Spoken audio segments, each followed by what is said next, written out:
What happens when one of Hollywood's most respected actors walks onto a morning talk show expecting a simple conversation and instead finds himself ambushed by questions so personal, so invasive, that the entire interview explodes into chaos? In just 49 seconds, Savannah Guthrie's relentless interrogation would push Harrison Ford past his breaking point, leading to one of the most shocking exits in live television history. The studio lights were bright that morning as Harrison Ford settled into the familiar orange couch of Studio 1A. The legendary actor had agreed to appear on the Today Show to discuss his latest film project, something he'd done dozens of times before on various networks. This was supposed to be routine, comfortable, easy morning television. Savannah Guthrie sat across from him, her smile wide and welcoming as the cameras began rolling. Beside her sat Hoda Kotb and Craig Melvin, both nodding pleasantly as the segment introduction played. Al Roker stood nearby, ready to jump in with his usual weather-related banter. "Harrison Ford, welcome back to Today," Savannah began, her voice warm but carrying an edge that Ford didn't immediately notice. "It's so good to have you here." "Thanks for having me," Ford replied simply, his trademark gruff charm on full display. "So let's talk about your new film," Savannah continued, glancing down at her notes. "But first, I think our viewers would really love to know something more personal." Ford's eyes narrowed slightly. This wasn't the agreed-upon direction for the interview. "You've been in this industry for over 50 years now," Savannah pressed on, leaning forward. "At your age, don't you think it's time to step aside and let younger actors take these roles? I mean, you're still doing action sequences when men half your age struggle with them." The question hung in the air like poison. Hoda shifted uncomfortably in her seat. Craig's smile faltered. "I'm sorry, what?" Ford asked, his voice measured but tight. "Well, it's just that so many people are wondering," Savannah said, not backing down. "You're clearly past the typical age for an action star. Are you holding on to these roles because you need the money, or is it something else?" Ford's jaw clenched. "I do these roles because I love what I do, and because people want to see the films I make. Age has nothing to do with it." "But it does, though, doesn't it?" Savannah interrupted, her tone growing sharper. "I mean, let's be honest. You're not the Harrison Ford of 30 years ago. The stunts are harder. The insurance costs are higher. Aren't you worried you're becoming a liability?" "Savannah," Hoda interjected softly, trying to redirect. "Maybe we should talk about the actual film." Savannah ignored her co-host completely, her eyes locked on Ford. "And speaking of age, let's talk about your family. Your wife is significantly younger than you. Do you ever worry that the age gap makes you look, well, a bit desperate? Like you're trying to hold on to your youth through her?" The studio went silent.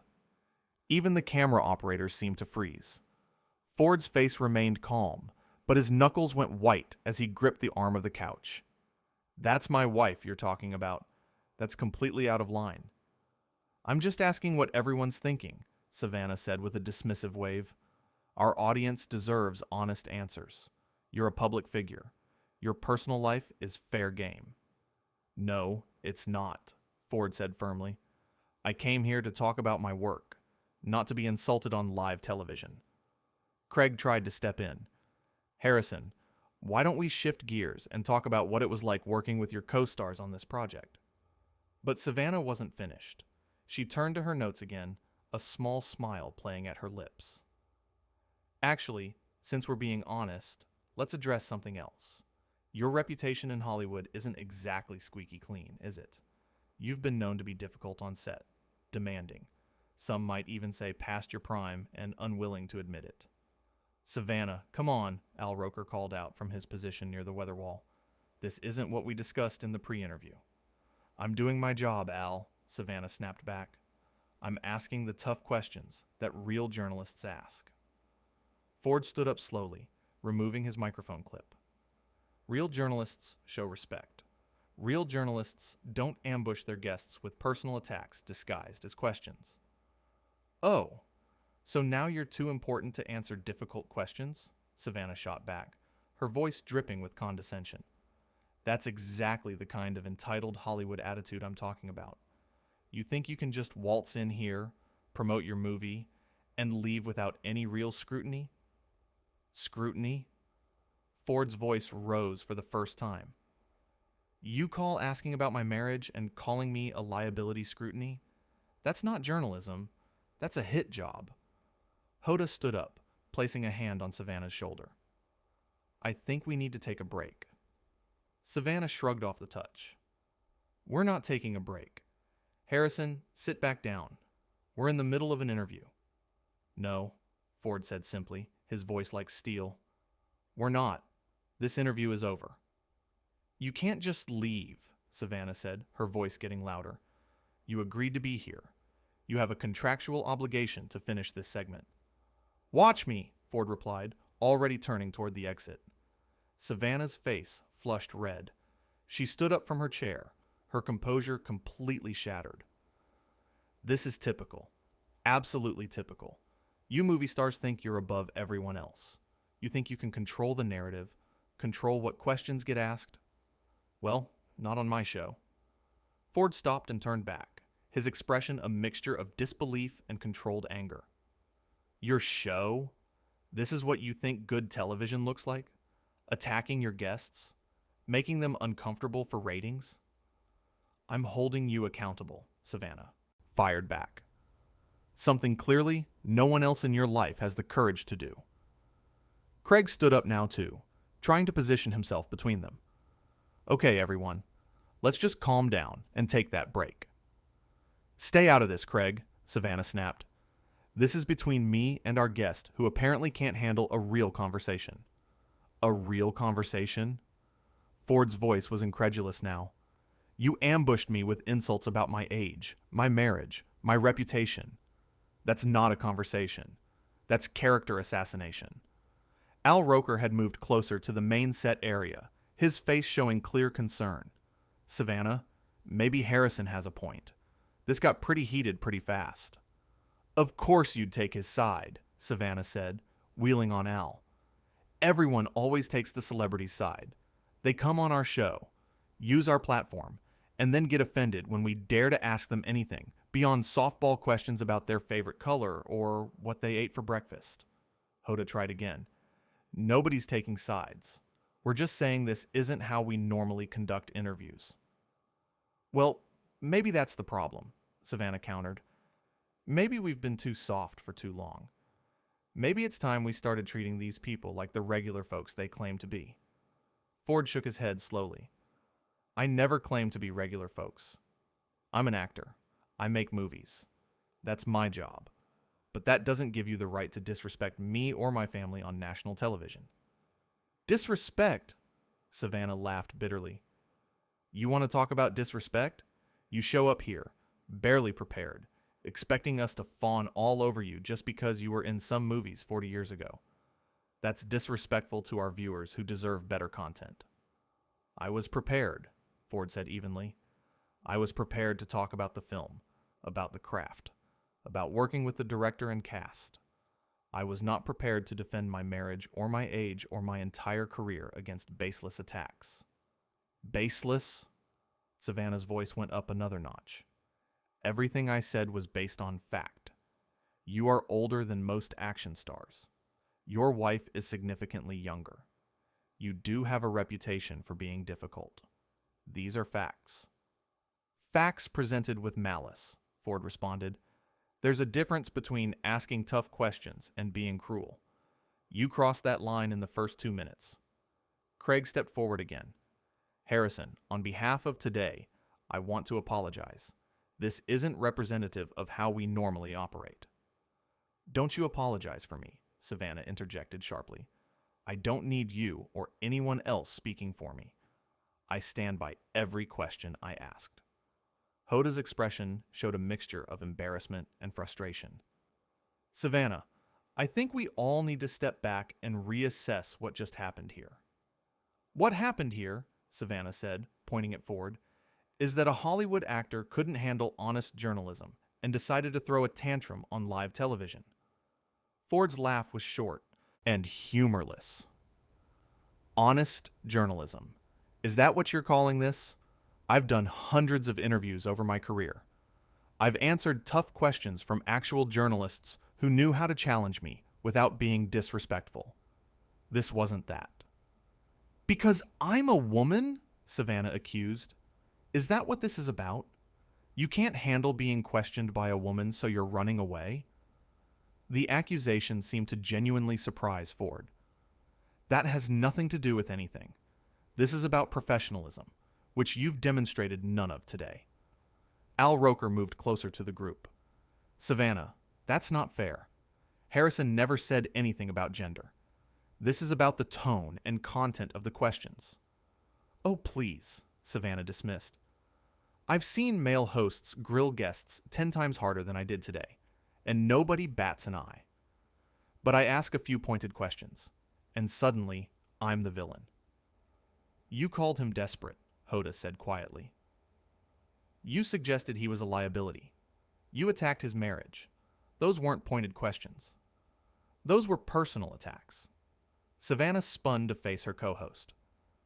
Since when did you become his defense attorney? We're supposed to be a team here.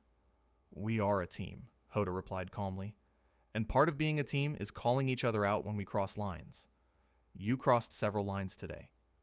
Unbelievable, Savannah muttered. Just unbelievable. So now I'm getting attacked by my own colleagues for doing my job. Your job isn't to make guests feel attacked, Craig said firmly. Your job is to have engaging conversations that inform and entertain our viewers. What happened today was neither informative nor entertaining. It was uncomfortable. Ford had been watching this exchange in silence, his microphone now fully removed and in his hand. I'm leaving now. I wish you all the best, except for you, Savannah. I hope you figure out the difference between tough journalism and just being mean. There he goes, Savannah announced loudly, gesturing at Ford as he turned to leave. Walking away because he can't face the truth about himself. This is exactly what I'm talking about. The ego, the entitlement, the complete inability to accept any criticism whatsoever. Ford paused at the edge of the set, looking back one final time. I accept criticism all the time, from directors, from critics, from audiences. What I don't accept is being disrespected in what was supposed to be a professional environment. There's a reason I've had a 50-year career, and it's not because I can't handle tough questions. It's because I know the difference between someone challenging me and someone trying to tear me down for sport. Oh, here we go with the speech, Savannah mocked. The big movie star moment. Are you waiting for applause? Should we get a standing ovation ready? Savannah, stop, Hoda said firmly. Just stop. This has gone far enough. I'll decide when it's gone far enough, Savannah retorted. This is my segment. These are my questions. And if our guest can't handle that, then maybe he shouldn't agree to do interviews. Al Roker shook his head. I've been on this show for decades, and I've never seen anything like this. Harrison, you have every right to walk out. I'm sorry this happened. Don't apologize for her, Savannah insisted. I don't want your apologies or your pity. I asked legitimate questions, and he couldn't handle it. That's on him, not me. Ford gave Al a small nod of acknowledgement. I appreciate that, Al. And Hoda, Craig, thank you for trying to keep this civil. He looked at Savannah one more time. I hope whatever you were trying to prove today was worth it. I proved plenty, Savannah called after him as he walked away. I proved that even the biggest stars are fragile when faced with real questions. I proved that celebrity worship is alive and well, even among my own colleagues. And I proved that I'm willing to do what it takes to get real answers instead of rehearsed publicity talking points. But Ford was already gone, disappearing behind the cameras and through the studio doors. The remaining hosts stood in awkward silence for a moment. The camera operators didn't seem to know whether to keep filming or cut away. Well, Savannah said, smoothing her jacket and returning to her seat as if nothing had happened. I guess we'll have to move on to our next segment a bit early. Savannah, Craig said, still standing, we need to talk about what just happened. What's to talk about? Savannah replied breezily. A guest couldn't handle the heat and left. It happens. It doesn't happen, Hoda corrected. It never happens. We've had thousands of guests over the years, and I've never seen anyone walk out before. Then maybe we haven't been asking the right questions, Savannah suggested. Al Roker looked directly at her. Or maybe we just crossed a line we shouldn't have crossed. Speak for yourself, Savannah said. I didn't cross any line. I asked an aging action star about his age. I asked a man married to a much younger woman about their relationship. I asked someone known for being difficult about their reputation. These are all valid topics. The topics might have been valid, Craig said carefully, but the way you presented them, the tone you used, the implications you made, those weren't valid. Those were attacks. Savannah's face hardened. I will not be lectured by my co-hosts about how to conduct an interview. I've been doing this job for years. I know what I'm doing. Then why did our guest just walk off the set? Hoda asked simply.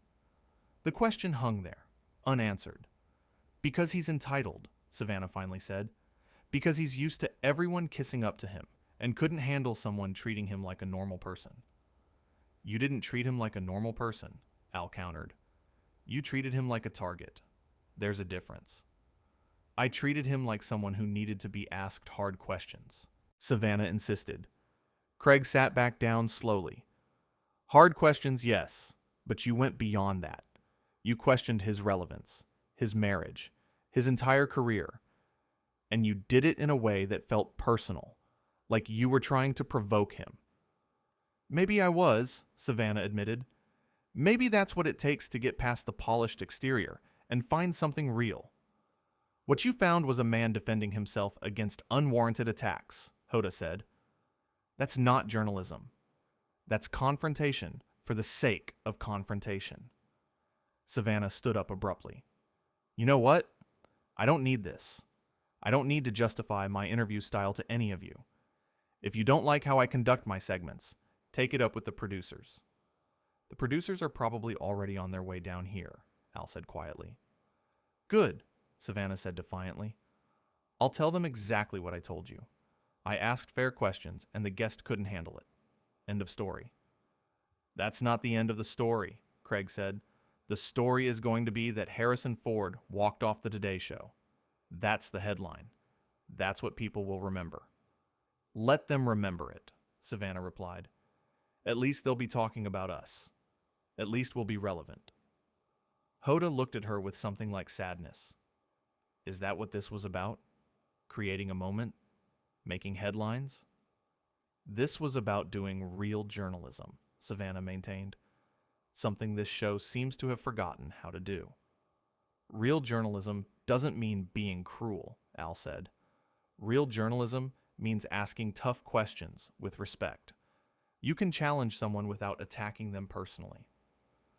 I didn't attack him personally, Savannah protested, though her voice lacked conviction now. You called him desperate, Craig reminded her. You questioned whether he was a liability. You implied his marriage was some kind of midlife crisis. How is that not personal? Savannah opened her mouth to respond, then closed it. For the first time since the confrontation began, she seemed uncertain. The studio around them was still buzzing with activity. Producers were rushing around, likely trying to figure out how to salvage the rest of the show. The next guest was probably being briefed about what had just happened. We need to go to commercial, someone called out from behind the cameras. Hoda nodded, composing herself. Okay, when we come back, we'll move on to the cooking segment. As the show cut away, the four hosts remained on set, the weight of what had just transpired settling over them like a heavy blanket.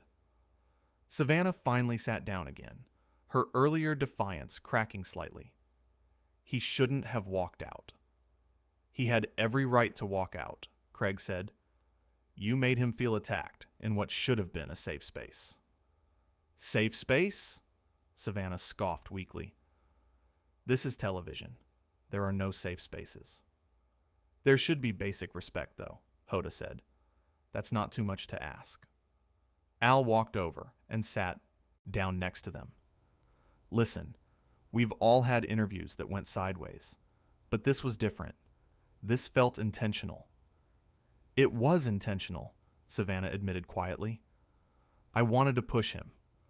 I wanted to see how he'd react when faced with uncomfortable questions. Well, you got your answer, Craig said. He reacted by leaving, because nobody wants to sit there and be insulted on live television. They weren't insults, Savannah insisted, but even she seemed to know it wasn't true. They were absolutely insults, Hoda said gently, and I think you know that. Savannah looked down at her hands.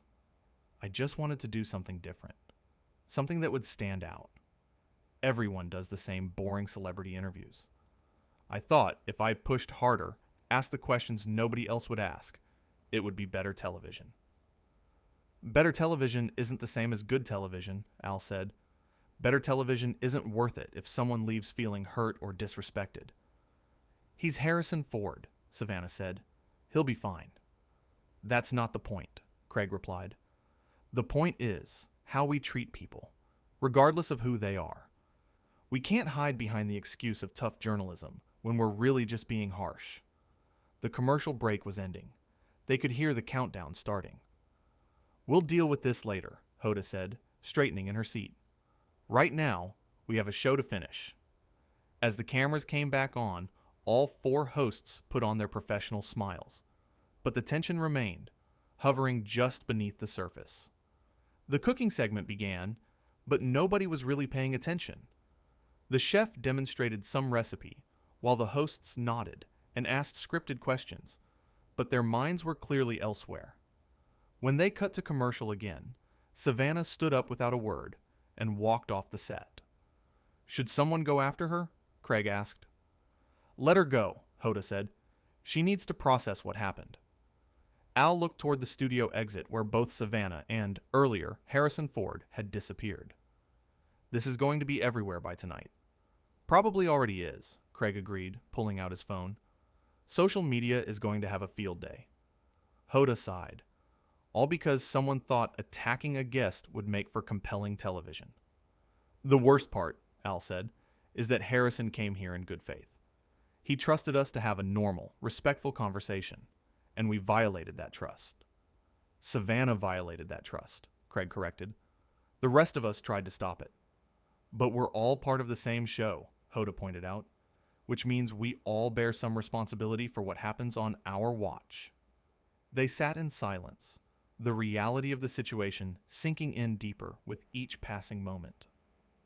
Somewhere in the building, Harrison Ford was probably talking to his publicist, deciding how to handle the fallout. Somewhere else, Savannah was likely doing the same thing, though for very different reasons. And in Studio 1A, three hosts sat on an orange couch, wondering how a routine morning interview had spiraled so completely out of control. The show continued. Segments came and went. But the elephant in the room remained, impossible to ignore. What had started as a simple promotional appearance had turned into something much bigger, much messier, and much more damaging than anyone could have anticipated. All because someone had confused aggressive questioning with good journalism. All because someone had forgotten that respect and challenge aren't mutually exclusive. All because someone had pushed too hard, too fast, and refused to back down even when it became clear they'd crossed a line. The cameras kept rolling, capturing every awkward transition, every forced smile, every moment of barely concealed tension. And through it all, one empty chair on the set served as a reminder of what had been lost that morning. The trust between host and guest. The basic courtesy that should define any interview, and the reputation of a show that had just witnessed one of its darkest moments unfold live on air.